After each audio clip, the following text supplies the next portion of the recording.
Esse tema de câmera 360 graus é sensacional no Nissan Sentra, ainda mais pela hipótese de você poder aqui, obviamente, escolher outros modos de visão, tanto para a parte de trás do carro, que é o que eu estou usando agora, como também para a parte da frente do carro.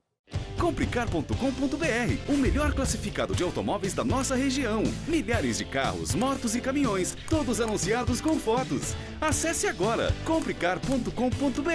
Classificados de automóveis é Comprecar.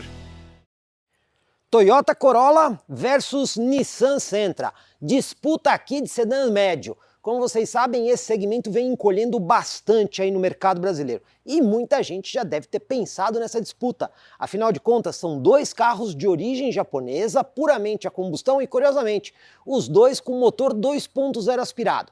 Mas qual deles que você colocaria na sua garagem? Por isso que nós estamos fazendo esse comparativo para vocês. E já vai uma explicação. Esse Sentra que vocês estão vendo aqui é modelo 2024. E em junho de 2024, a Nissan vai apresentar esse carro aqui no mercado brasileiro com um pequeno facelift. As informações iniciais apontam que as mudanças serão bastante sutis. A parte estrutural do carro não vai ter alteração. Então, você já deve estar se perguntando, mas Jorge, então por que você já não faz o comparativo com o modelo 2025? E a resposta é muito simples. Existem muitas unidades ainda do modelo 2024 em estoque na concessionária, inclusive com desconto. E isso pode ser uma oportunidade de troca. E é por isso que nós estamos fazendo o comparativo do 2024, que está disponível em vários locais, com o Corolla, que a gente já conhece muito bem. E esse Corolla que a gente está usando aqui é a versão GRS, que tem aí esse visual e uma proposta de um pouco mais de esportividade. Então a gente deve estar perguntando, por que você não usou o XEI? Porque o XEI, se a gente fizesse uma comparação de preço com o Sentra Exclusive, existiria um gap muito grande. Aí teria a opção de usar, por exemplo, o Corolla Altis com a motorização Flex. Só que quando a gente olha a tabela de preços, o Altis é um pouco mais caro que esse modelo, então ficariam também distante do Sentra. O que mais se aproxima em matéria de preço é a versão XRS. E o que muda da versão XRS para a versão Altis do Corolla? Bom, estruturalmente os dois carros são muito parecidos. A GRS vai ter esse visual diferente, que ela tem essa proposta de ser um pouco mais esportiva, mudam pequenos equipamentos e a suspensão do GRS é um pouquinho mais firme por conta da proposta de esportividade. Olhando os dois carros aqui pela frente, vamos começar falando dos sistemas de assistência à condução. Curiosamente, os dois modelos contam com radar frontal. No Toyota é atrás do símbolo e na Nissan também atrás do símbolo. E eles também contam com a câmera ali no para-brisa, no carro da Nissan e também no carro da Toyota.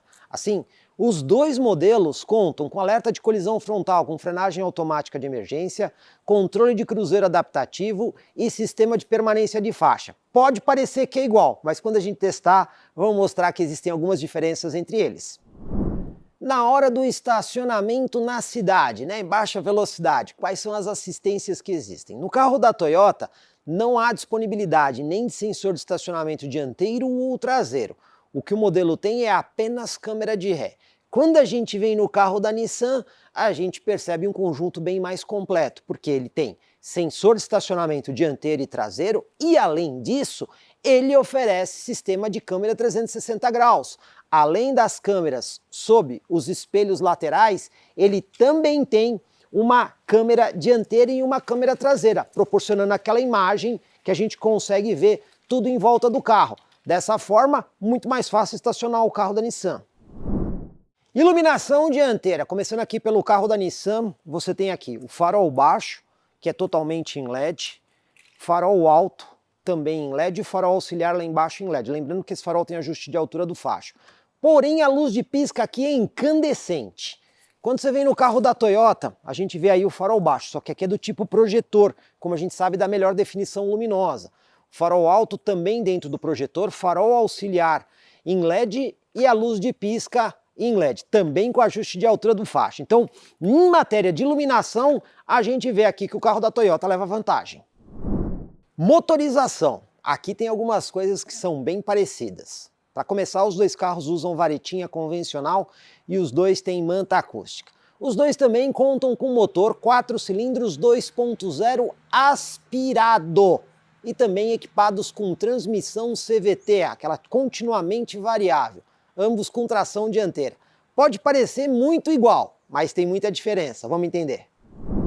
Aqui o motor 2.0 tem duplo comando variável com sistema de injeção direto de combustível, mas o detalhe é apenas a gasolina, não é um veículo flex.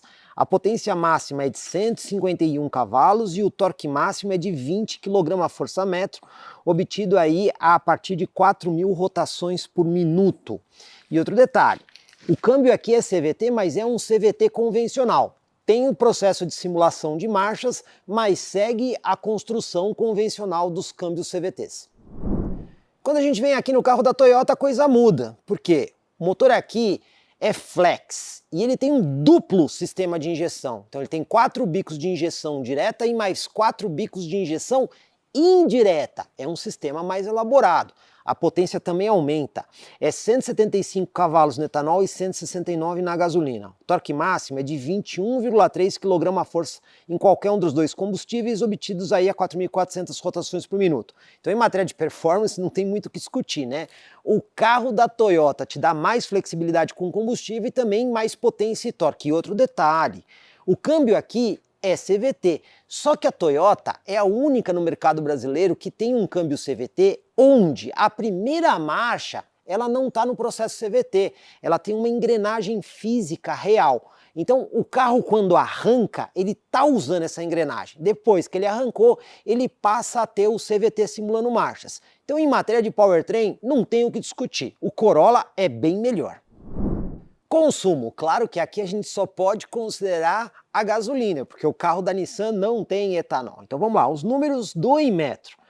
Quando a gente pega o consumo urbano, o carro da Nissan faz 11 km por litro e o Corolla faz 12,3 km por litro. Na rodovia, o carro da Nissan faz 13,9 e o da Toyota faz 14,9. Mais uma vez, a gente vê vantagem para o carro da Toyota. A autonomia também é importante, porque os tanques não são iguais. O carro da Nissan tem um tanque de 47 litros, enquanto o carro da Toyota tem 50 litros.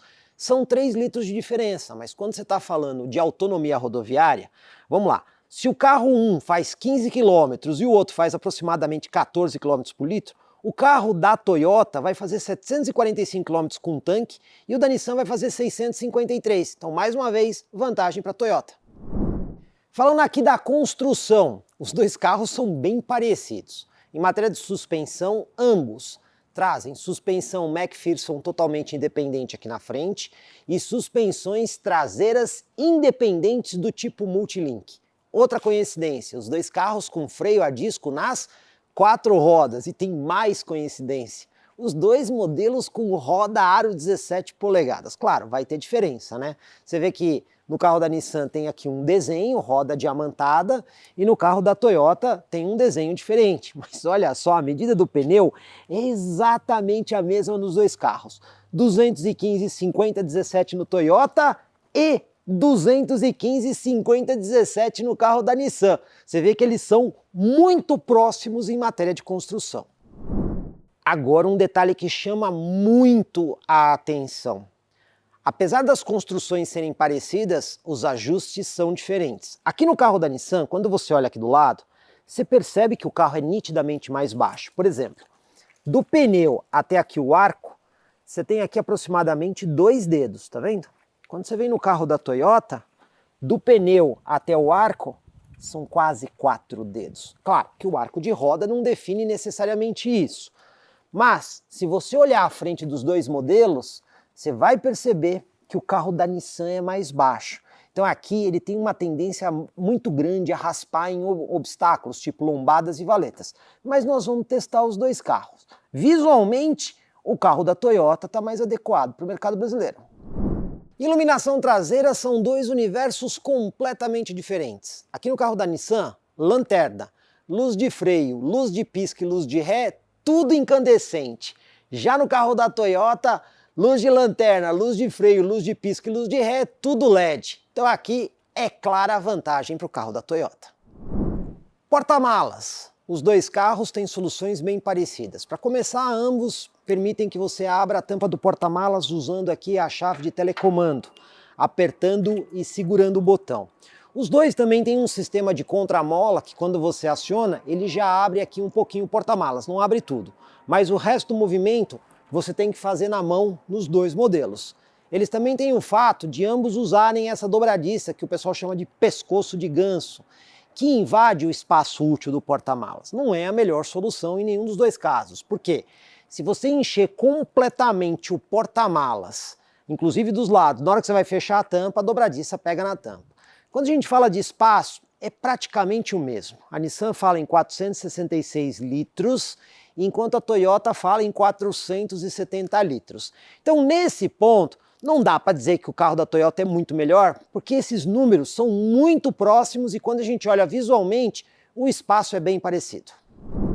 Mas tem um detalhe muito importante, porque quando você levanta aqui o piso do porta-malas, olha só, no carro da Nissan, você tem aqui o step temporário, que é aquele step fininho. E para piorar as coisas, você pode ver que o step aqui já está no limite do piso do porta-malas. Então, se você furar o pneu, aplicar o step, além de ter alteração na dirigibilidade, se você tiver que guardar o pneu aqui dentro, vai dar problema, vai desnivelar todo o piso do porta-malas. E no carro da Toyota, vamos ver?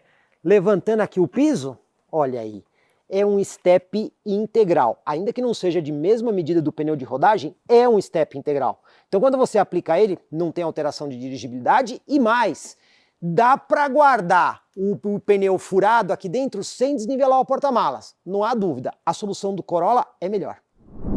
Sentra tem 2,70 m no entre-eixos, bancos dianteiros ajustados com o mesmo critério nos dois carros, do meu joelho ao encosto do banco, eu tenho aqui um pouco mais que um palmo fechado. Movimentação de pés, eu vou colocar ela aqui como boa, mas olha só, aqui no console só tem uma tomada USB do tipo A e não existe saída de ar para o banco traseiro. Se você quiser guardar a tablet ou jornal ou revista, somente do lado do passageiro. E tem aqui também o descansa-braço, escamoteável com 2 porta-latas. Alça de segurança aqui no teto, não tem luz de leitura, o que tem é essa luz aqui atrás, que acaba funcionando como luz de leitura, né? Não é bem aquela direcional, mas tem essa função. Banco traseiro do Corolla, que também temos 2,70 m no entre-eixos. Mesmo critério de bancos, do meu joelho ao encosto do banco, ó, tem mais espaço aqui, praticamente um palmo aberto. Se a gente comparar com o palmo fechado, você vê que tem mais espaço. Movimentação de pés, aqui no Corolla é um pouco melhor, mas olha a diferença. Saída de ar-condicionado para o banco traseiro e 2 portas USB do tipo C para carregamento de dispositivos. Mesma situação do Sentra, que aqui só tem um lado para você ter aí o porta-revista ou para você colocar um tablet. Tem o descansa-braço escamoteável aqui com 2 porta-latas e também tem essa iluminação aqui no centro do carro. Aqui a gente tem alça de segurança no teto e o ganchinho para você pendurar um cabide. Se a gente for comparar banco traseiro, não tem que comparar, Corolla é melhor. Aqui por dentro, para começar, esse Sentra aqui tem o interior premium, que é um opcional, por isso o banco aqui com esse tom diferente. Banco totalmente em couro, lateral micro perfurada, vocês estão vendo aqui 2 tons. Quando a gente olha a porta do carro, a parte superior é um material emborrachado, a parte central nesse tom creme é tudo couro acolchoado. Quando a gente vem aqui para o painel do carro, você também tem aqui o painel, que é um material emborrachado, não é couro, é um material emborrachado da mesma cor, e aqui o plástico duro. Falando de console, descansa-braço, couro acolchoado, porta-objetos, 2 porta-copos ou porta-latas, aqui é um porta-objetos, não tem carregador de celular por indução, você tem porta USB do tipo C, do tipo A, entrada auxiliar e tomada 12 volts. Aqui no console ainda o botão de partida e mais um porta-objetos muito útil para você colocar a chave. O ar-condicionado nesse carro aqui é digital e automático de dupla zona, então passageiro pode ter aqui uma temperatura diferente do motorista. Outra coisa interessante é o aquecimento do banco dianteiro aqui em 2 níveis, então tanto para motorista quanto para o passageiro. E a central multimídia é relativamente básica, você não tem muita coisa aí. Você tem a integração Android Auto e Apple CarPlay, botões físicos e algumas informações aqui diretamente na tela, mas você não vai ter mapa de GPS embarcado e nem configurações avançadas do carro na central multimídia. Aqui dentro no Corolla, pois bem, como essa aqui é a versão GRS, você tem um banco que mistura esse material aqui que parece um tipo de notebook, com alguns pequenos detalhes em vermelho, com o couro contornando. Aí a gente olhando a porta, você tem material emborrachado na parte superior e o couro acolchoado é somente onde você apoia o braço. Vindo aqui para dentro, painel aqui em cima também material emborrachado em toda essa porção. Plástico duro vai ser só aqui na parte de baixo. Aqui no centro tem o descansa-braço com couro acolchoado, embaixo você tem porta-objetos, aqui tem a tomada 12 volts e a porta USB do tipo C para carregamento, inclusive com esses chanfros aqui que serve para você passar o cabo sem mastigar o cabo quando você fecha a tampa. Você tem aqui dois porta-copos, aqui a alavanca de câmbio, aqui na frente é um carregador de celular por indução que você pode desligar se quiser usar como um porta-objetos, e mais uma porta USB aqui do tipo A para fazer a integração com a central. No console ainda você tem o modo Sport e o programa de estabilidade, uma coisa importante. Esse carro, o freio de mão convencional, porque no Sentra é aquele freio de pé que não agrada muita gente. O ar-condicionado desse carro é digital e automático de simples zona. É importante observar que no Sentra você tem zonas diferentes, aqui é uma só.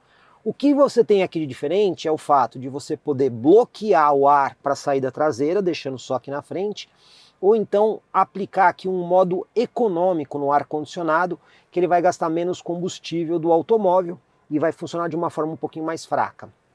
A central multimídia aqui também é bastante básica, não tem mapa de GPS embarcado e nem funções avançadas do carro dentro da central. Então, em matéria de central, os dois carros são parecidos. No caso de ar-condicionado e climatização, o Sentra é um pouco melhor por ser dual zone e ter aquecimento nos bancos dianteiros.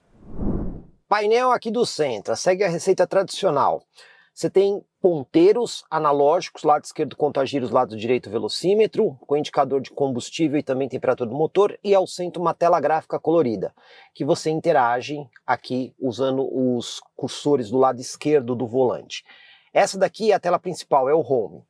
Um detalhe interessante, aqui do lado do volante, você tem aqui embaixo do painel o Trip A e o Trip B, né, que é apenas o odômetro, além do odômetro total do veículo.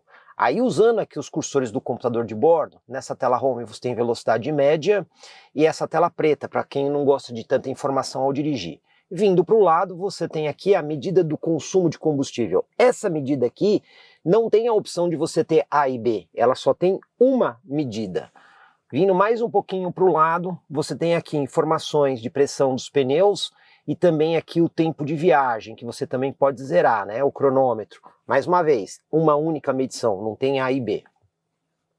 Aí você tem informação do áudio, as informações do sistema de assistência à condução do carro e, por fim, diversas configurações do veículo. Então você tem o ESP, informações de apoio ao condutor, modo eco, configuração de pressão dos pneus, relógio, definições do veículo, ou seja, tem várias informações que você configura através do painel do carro.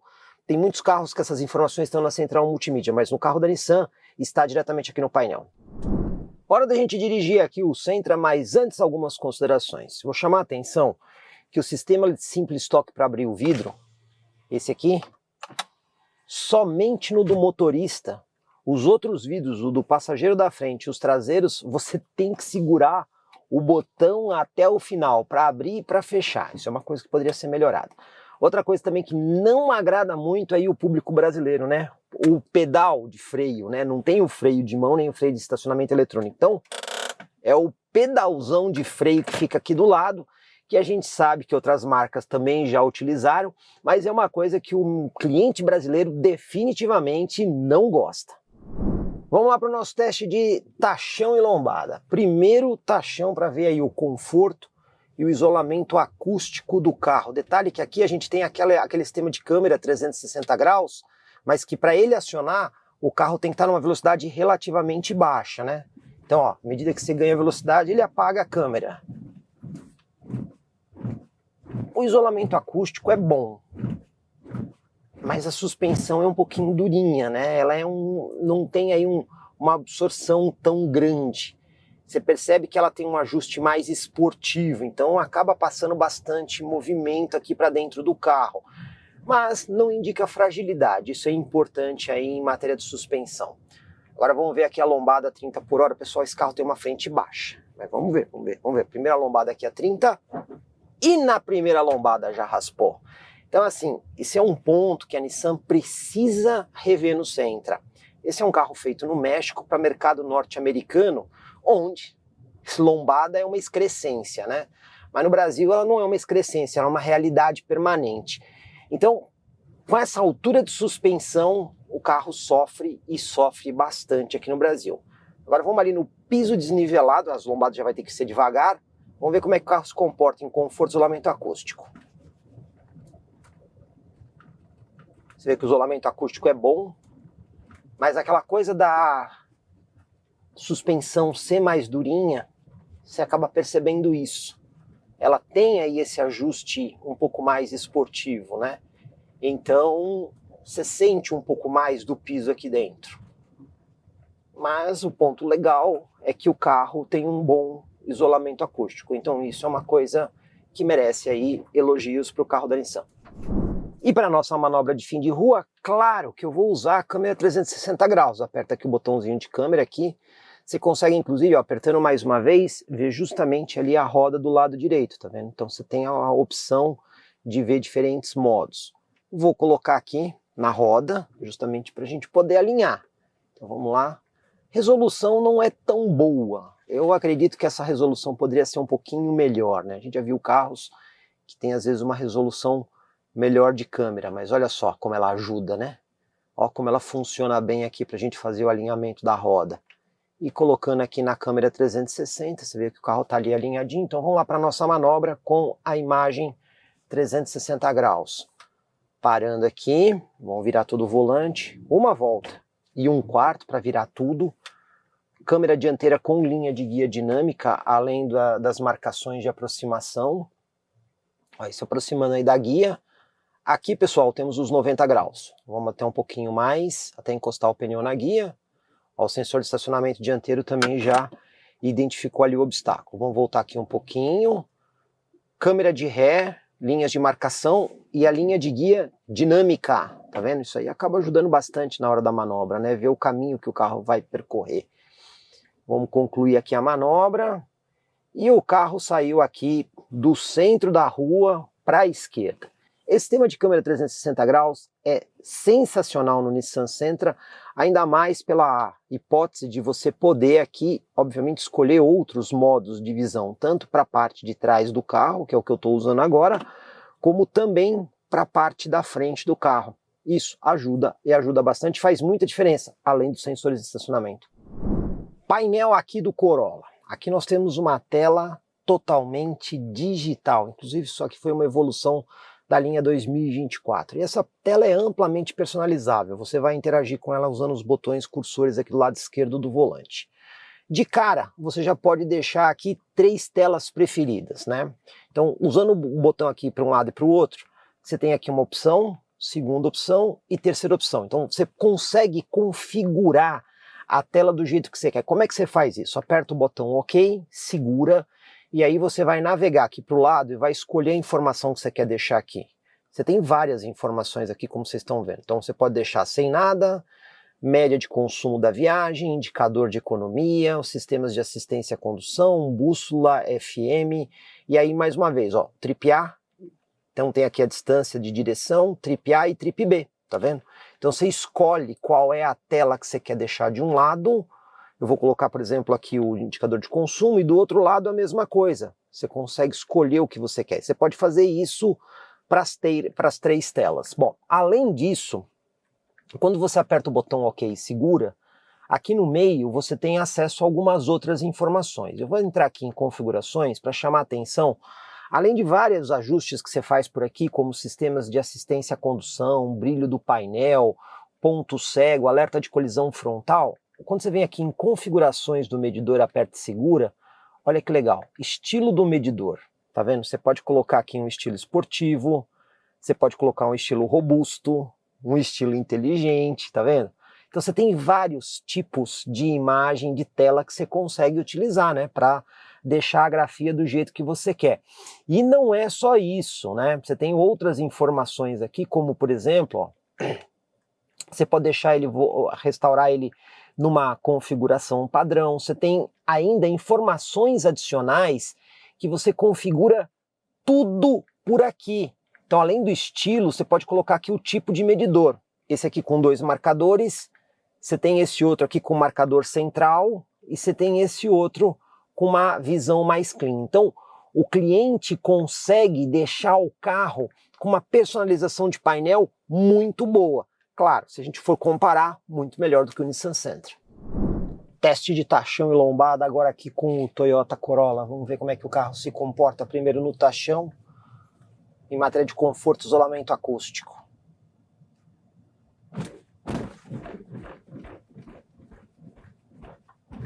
O isolamento acústico do Corolla é um pouco melhor que o do Sentra. Agora, a suspensão, eu vou dizer que as duas são muito parecidas. Eu não senti muita diferença em matéria de conforto.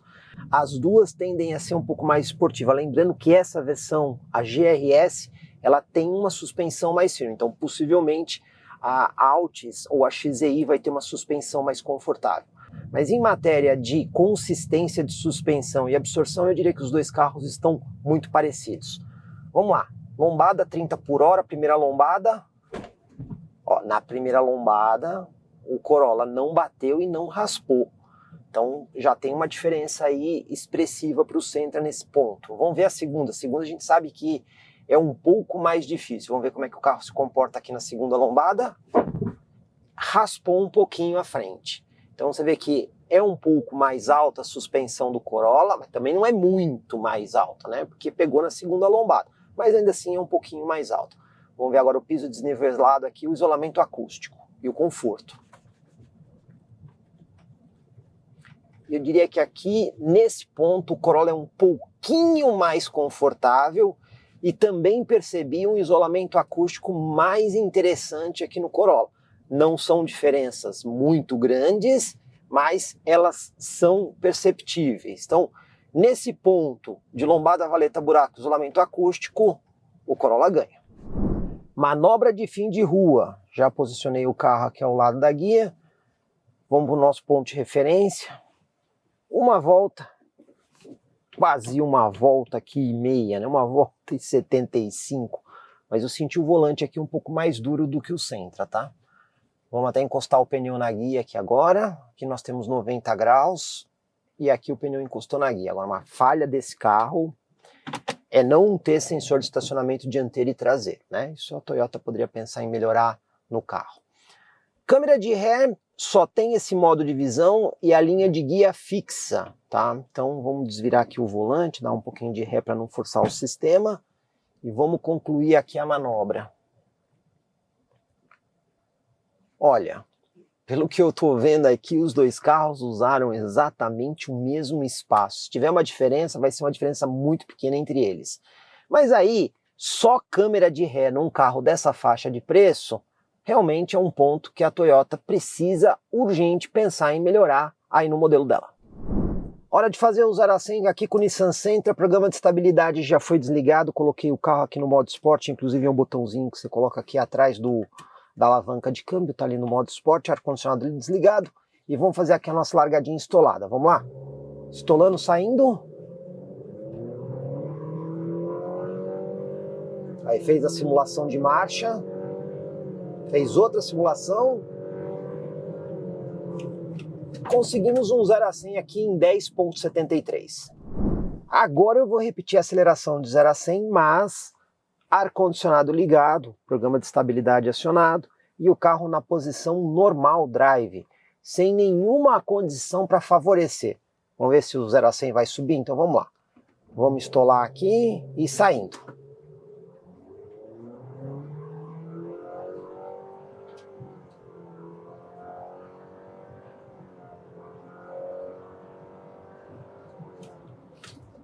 E o 0 a 100 subiu para 11,34. Retomada de 60 a 120 aqui no nosso novo teste com o piso desnivelado. Vamos ver aí como é que o carro se comporta. Primeiro vamos reduzir aqui os 60 por hora. E vamos pisar tudo, ó. 60 por hora e vamos lá, pisando tudo.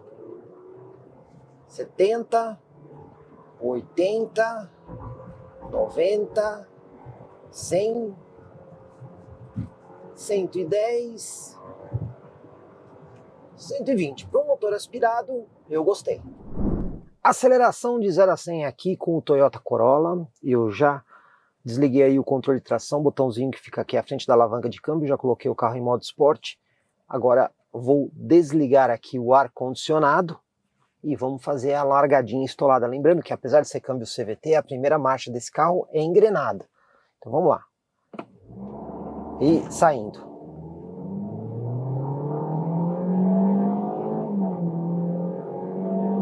Agora ele começa a fazer a simulação de marcha. E olha aí, 0 a 100 em 9,36, mais rápido que o centro, indiscutível. Repetindo aqui o 0 a 100, só que agora programa de estabilidade ligado, o carro em condição normal e ar-condicionado ligado. Então vamos estolar e saindo. Ó.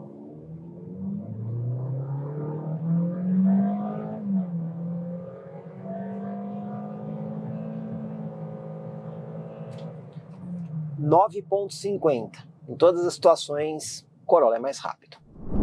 Retomada 60 a 120, vamos ver aí como é que o Corolla vai se comportar nessa. Primeiro vamos reduzir aqui os 60 por hora. E agora vamos acelerar tudo, vamos embora. Acelerando.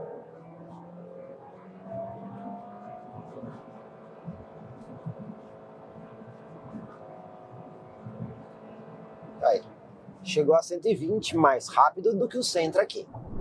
Vou aproveitar para testar aqui o alerta de colisão frontal. Já deixei de modo mais sensível a configuração ali na frente um caminhão. Vamos acelerar contra o caminhão, vamos ver se o sistema atua aí, né? Vamos lá, acelerando, chegando rápido aqui. Vamos lá. Aí, vocês podem ver que ele é um sistema meio discreto, né? Não faz um escândalo tão grande quanto outros carros, mas dá o aviso aqui e, se necessário, ele faz o acionamento dos freios com o objetivo de mitigar ou evitar a colisão. As assistências à condução que a gente tem aqui, inclusive já deixei aí na tela de assistência. Vou começar com o aviso de saída de faixa que esse carro tem. Ele consegue ler e identificar as faixas. E aí, se você começar a sair da faixa, o que ele faz? Ele vibra o volante e te dá um alerta ali no painel. Esse é o aviso, digamos assim, default do carro. Mas ele tem um nível a mais. Tem um botãozinho aqui do lado esquerdo, quando você aperta, aparece essa informação aqui na parte superior, né? Aí, além do aviso de saída de faixa, o que ele faz? Ele tem um sistema aqui que ele freia o carro com o objetivo de tentar trazer o carro de volta para a faixa. Ele não atua sobre o volante, ele faz uma frenagem para trazer o carro de volta para a faixa. Inclusive o motorista percebe isso, porque existe aí uma desaceleração do veículo. Não é o melhor sistema, mas funciona. Você também tem aqui o controle de cruzeiro adaptativo. Então a primeira coisa é saber se ele está ativado. Olha lá. Ativei, programa a velocidade, usando os botões aqui do lado direito. Vou colocar ali 120 km por hora, que é a velocidade permitida aqui nessa rodovia.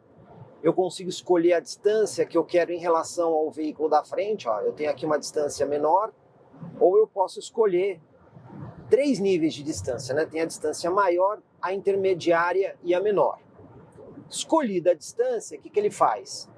Ele ou mantém a velocidade que você escolheu, ou reduz a velocidade para ficar na distância escolhida em relação ao veículo da frente. Cabe destacar que esse sistema aqui ele vai funcionando até velocidades bem baixas. Você só consegue ativar a partir de 30 por hora. Só que tem um detalhe, ele não tem stop and go. Por quê? Porque esse carro não tem freio de estacionamento eletrônico. Olha aí, tem um caminhão agora aqui na minha frente. O que o sistema fez? Identificou o caminhão e ele reduziu a velocidade aqui para manter a minha distância de segurança, né? Eu posso aumentar essa distância aqui apertando o botão aqui no volante ou diminuir a distância. Se eu vou para uma pista que não tem carros na frente, o que o sistema faz? Ele vai acelerar o carro automaticamente até a velocidade dos 120 km por hora. E como é que funciona o câmbio aqui? O câmbio é do tipo CVT. Tem uns pedal shifts aqui atrás do volante que você consegue, usando eles, fazer aí a simulação de marcha, tá vendo? Ó, ele simula até 8 marchas. São marchas simuladas, tá, pessoal? Não é uma marcha física. Se você ficar muito tempo sem interagir, ele volta ali pro drive. Você pode também colocar aqui no modo esporte apertando o botão. Mais uma vez, você tem aqui as simulações de marcha. Só que esse câmbio tem uma outra posição, que é o L. Então, quando você puxa para o L, pessoal, isso aqui não é uma reduzida. O que ele faz é o seguinte, ele informa o carro para trabalhar com uma rotação bem mais alta, é muito maior do que a rotação do Sport. Você pode usar em qualquer momento isso. Você pode estar na estrada, descendo, subindo. O que ele vai fazer? Ele vai programar o câmbio para estar com rotações maiores. Isso é muito útil quando você está subindo ladeiras muito íngremes ou descendo uma serra muito íngreme e aí você quer aplicar um freio motor, você usa a posição L, mas você pode engatar ela a qualquer momento e em qualquer faixa de velocidade. Então você vai ter aqui 3 opções. Ou você tem o drive normal, ou o drive sport, ou o L, ou então os pedal shifts aqui para fazer simulação de marcha. A gente também tem aqui o indicador de ponto cego. Olha só, quando tem um veículo na região de ponto cego, ele acende ali o LED amarelo para mostrar que você não deve fazer a conversão, afinal de contas, tem um veículo aí na região. E esse ponto pode ajudar bastante a prevenir acidentes. Ele tem um indicador de ponto cego por LED dos 2 lados. E vamos testar aqui o alerta de colisão frontal com o carro da Toyota. Já configurei para ele ficar da forma mais sensível, usando as configurações que tem ali no painel, à frente do motorista. Caminhão aí à minha frente, vamos acelerar para ver se o sistema funciona direitinho. Vamos lá? Acelerando. Aí. É um pouquinho menos sensível do que do Sentra, mas ele também funciona, dá o alerta e aciona os freios com o objetivo de mitigar ou evitar a colisão. O Corolla também tem um sistema de aviso de saída de faixa, só que você tem que ativar ele. Você está vendo aí no painel que ele está desligado? Botão aqui no volante que você aperta, ele te dá ali o aviso. Agora o sistema já está funcionando, vamos forçar o carro para fora da faixa. Olha aí, além dele dar o alerta, aqui ele atua sobre o volante para trazer o carro para dentro da faixa. Então a gente vê que aqui é um sistema mais moderno do que aquele que a gente tem no centro. Você também tem aqui o controle de cruzeiro adaptativo. Para isso tem que ver se ele está ativado. Você tem aqui a opção de colocar ele como limitador ou como controle de cruzeiro. Agora está aqui, radar pronto. Você setar a velocidade. Nessa rodovia que eu estou aqui, velocidade permitida de 120 km por hora. Você está vendo ali no cantinho do painel? Onde você faz a setagem. Então vamos lá, até 120. Chegando aqui no 120. Pronto. Agora eu posso também escolher a distância que eu quero em relação ao carro da frente. Olha aí, ó. São 3 distâncias diferentes. Eu vou deixar aqui na mais próxima. Tem um carro aí à minha frente.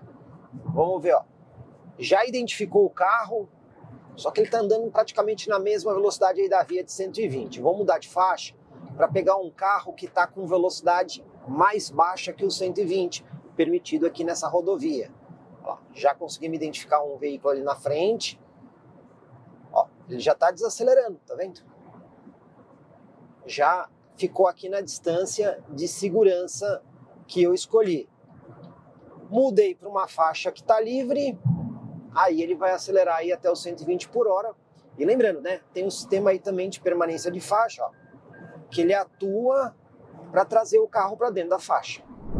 Aqui você também tem alguns modos de condução. Então você tem a posição normal do câmbio. Se você quiser, tem a posição Sport, aperta o botãozinho aqui no console à frente da alavanca de câmbio. Você já vai perceber que ele muda aí a cor do painel, já começa a trabalhar com um giro mais elevado. Desligou aí o modo Sport, ele vai para um giro mais suave. Também temos aqui pedal shifts atrás do volante, para você poder fazer aí a simulação de marcha. O detalhe é que aqui no Corolla, você simula até 10 marchas. Sempre lembrando que a primeira é uma marcha física, né? Depois você tem aí as outras marchas simuladas. Você também pode usar a alavanca de câmbio jogando ela aqui para a esquerda para fazer aí as simulações. Só que quando você faz isso aqui jogando aqui para a esquerda, aí ele vai simular sempre a marcha, né? Ele não vai voltar para a condição drive. Então, se tiver na condição drive você simular, ele faz a simulação, depois de um tempo ele volta novamente para a condição drive. Se você jogar aqui para a esquerda, aí ela vai ficar simulando até que você volte à condição drive normalmente. A gente também tem aqui um indicador de ponto cego. Nesse caso, fica ali no espelho, do lado de fora do carro, o LEDzinho. Então, se tem um carro aí na região do ponto cego, olha o que ele faz. Ele indica o LED amarelo. Se der seta, ele pisca o LED. Então, esse indicador de ponto cego você tem tanto para o lado esquerdo quanto para o lado direito, avisando toda vez que tem um veículo nessa região. Teste de farol aqui do Nissan Sentra. Começando pelo farol baixo, que a gente tem aqui ajuste de altura do facho do farol.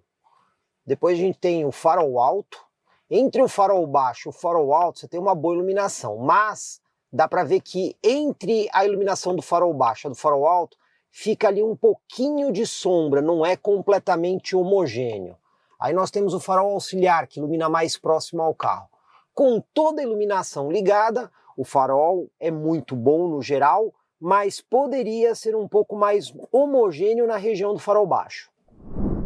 Farol do Toyota Corolla. Vamos começar aqui com o farol baixo. Muito bom, tem uma boa distribuição de luz.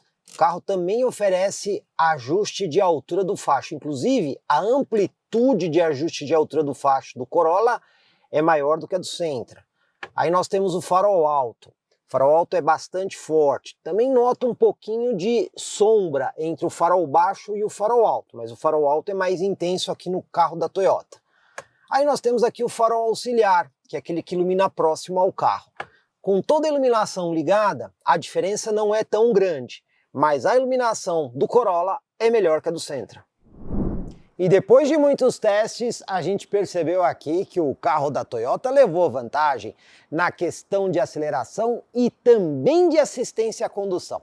Agora é hora da gente falar aqui de preços. Vamos começar com a questão do seguro.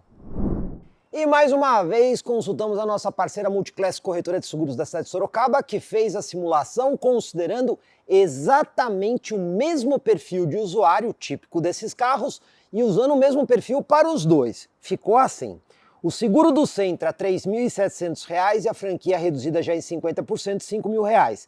Seguro do Corolla, mais barato, R$ 3.100 e a franquia reduzida em 50%, R$ 4.300. A diferença é pequena, mas mais uma vez o Corolla levou vantagem. Revisões. Fizemos o levantamento aí das 6 primeiras revisões, que nesses dois carros aqui acontecem de 10 em 10 mil quilômetros ou de 1 em 1 ano que ocorrer primeiro. Vocês estão vendo os valores aí na tela? O Sentra, o total das revisões ficou R$ 5.580, enquanto que o Corolla ficou R$ 5.669. Aqui uma pequena vantagem para o Sentra nas revisões. E antes de qualquer conclusão, vamos falar de preço. No caso aqui, preço público sugerido em junho de 2024. O Toyota Corolla nessa versão R$ 181.590. Nissan Sentra, pessoal, esse daqui já é aquele com o interior melhor, né, que é a versão mais equipada. Esse carro aqui, preço público sugerido, R$ 178.390. E aí, se ele for o branco com o teto preto, acrescenta mais R$ 3.100. Bom, antes da gente fazer qualquer consideração, vamos fazer uma recapitulação aqui dos carros. Nissan Sentra, onde esse carro foi efetivamente melhor, sem nenhum ponto de discussão. Então vamos lá, a gente tem aqui o sistema de som premium, que tem uma qualidade sonora excepcional. Eu gostei bastante aí do sistema de som do carro. Também, banco do motorista com acionamento elétrico, acrescenta mais conforto. Não podemos esquecer, ar-condicionado Bizone aqui, motorista e passageiro com temperaturas diferentes e aquecimento dos bancos dianteiros. Também o sistema de câmera 360 graus, que é extremamente útil nas manobras, ajuda bastante. E lembrando, esse carro tem sensor de estacionamento dianteiro e traseiro. Pois bem, esses foram os pontos onde o carro da Nissan ganhou. Onde o carro da Toyota foi efetivamente melhor sem discussão. Vou começar pelo conjunto de powertrain, motor e câmbio. Se mostrou mais eficiente em todos os sentidos. Tem mais potência, tem mais torque, o câmbio simula mais marcha, foi melhor no 0 a 100 e o conjunto também é mais econômico. É só isso? Não. Esse carro aqui tem saída de ar-condicionado do banco traseiro, tem mais espaço também no banco traseiro, tem 2 portas USB ali para carregamento de dispositivos, tem um step integral que é muito melhor que o step fininho, o painel do carro é 100% digital com mais opções e configurações, o freio de mão é convencional, não é aquele pedalzão de freio, tem simples toque para abertura e fechamento aí nos 4 vidros, esse carro também tem a iluminação traseira totalmente em LED, a suspensão mais alta, sofre menos em lombada e valeta, tem carregador celular por indução, o farol do carro é do tipo projetor que dá melhor definição luminosa e esse carro também aceita engate traseiro, se você tiver que colocar uma carretinha aqui você consegue no carro da Nissan, ele não foi homologado para isso. É só isso? Não! Corolla vende muito mais do que o carro da Nissan e também tem uma rede de concessionárias maior. E para finalizar, o carro da Toyota tem 5 anos de garantia, enquanto que o Nissan tem 3 anos de garantia. Se a gente considerar preço por preço dos dois modelos, lembrando um detalhe muito importante, esse carro que eu trouxe aqui é modelo 2024. E no mês de junho a Nissan está apresentando aí o modelo 2025 do Sentra. Então vamos falar primeiro desse 24 aqui. Se for preço por preço, não há dúvida nenhuma que o Corolla ganhou esse comparativo e com larga margem. Mas esse carro aqui, modelo 2024, ele está sendo vendido com desconto na rede de concessionário da Nissan. E aí você encontra esse carro aí na casa dos 165 mil reais, tem até casos que você encontra por um pouco menos. Aí nós estamos falando de uma diferença de 20 mil reais de diferença aproximadamente entre o modelo 2024 e o Corolla GRS, que já é modelo 2024, foi recentemente atualizado. Bom, por 20 mil de diferença, tudo isso que eu falei, se vocês me perguntarem qual desses dois carros eu levaria para casa, eu levaria para casa o Corolla, sem precisar pensar muito. Motivos para isso eu já vou começar a destacar. A questão do desempenho, que o Corolla foi melhor. Corolla tem 7 airbags contra 6 airbags aqui do carro da Nissan. Corolla tem maior rede de concessionário e é um carro mais difundido no mercado brasileiro, além de ser flex e o carro da Nissan não ser. Então, eu levaria o carro da Toyota, mas eu queria saber a opinião de vocês. Considerando a oportunidade de compra do 2024, será que vale a pena por 20 mil a menos? Agora, quando esse vídeo estiver no ar, provavelmente a Nissan já tenha apresentado e mostrado aí o Sentra 2025, que como eu disse também lá no começo, ele deve receber algumas atualizações. É certo que ele vai ter uma atualização de design. Não conseguimos informações para saber se vem novos equipamentos aqui no carro. Mas aí fica um detalhe. A Nissan, para ficar competitiva frente ao Toyota Corolla, ela teria que apresentar um carro atualizado em matéria de design, acrescentar equipamentos aqui, talvez mexer na política de garantia para oferecer 5 anos e não 3, como ela faz aqui hoje nesse modelo, e manter o mesmo preço. Isso para ficar competitivo com o Corolla. Se a Nissan fizer qualquer coisa diferente disso, do que eu acabei de falar aqui, certamente o Toyota Corolla vai continuar sendo um produto melhor do que até mesmo o Sentra 2025. Comprecar é ideal para quem quer vender. Comprecar é ideal para quem quer comprar. Se precisou vender ou comprar, acesse hoje mesmo Comprecar. Acesse comprecar.com.br. Comprecar.